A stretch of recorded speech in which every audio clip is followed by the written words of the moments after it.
the Shape Builder tool in Illustrator.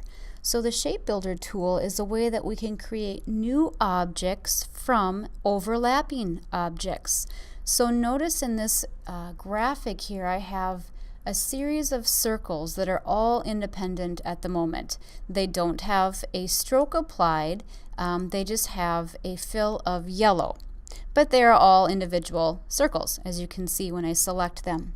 So the Shape Builder tool is located on the toolbar, and if you have used the Live Paint bucket or Live Paint selection, it will be in that section of your toolbar. So they're grouped with the Live Paint bucket, and there is some relationships that it kind of shares with those tools.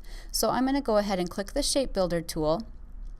And what this will allow me to do is drag across certain areas. Now notice that when they're not selected, I don't get a reaction. When I do have a selection, I get almost this mesh fill or a mesh highlight over top of my object.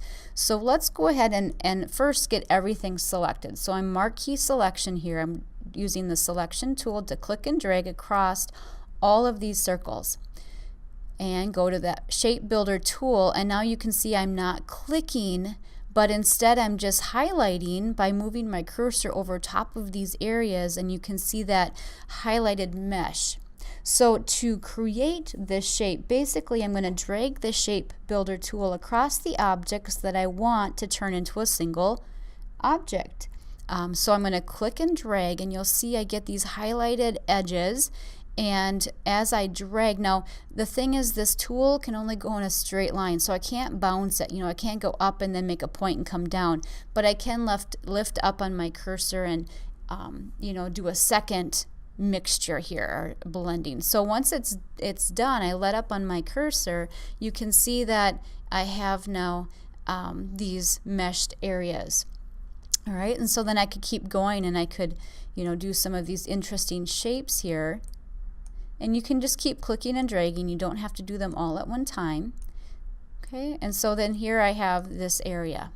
Now if I wanted to, notice I have a plus sign next to my cursor. If I wanted to minus, I could do that and instead minus an area. So I don't have any overlapping at the moment, but I was able to Alt click and minus. Maybe if we step back a bit by holding down my Control Z to undo, you can see that of course plus is going to add, but what if I do a minus, Alt, I can take away areas. So I could take that away, and so you kind of are almost like you're molding, almost like this, being a sculpture and taking away pieces of the stone to reveal the shape. So that's the Shape Builder tool. It's a really fast tool, it's easy to use, and it allows you to create shapes that maybe would be a little bit more difficult hand drawing.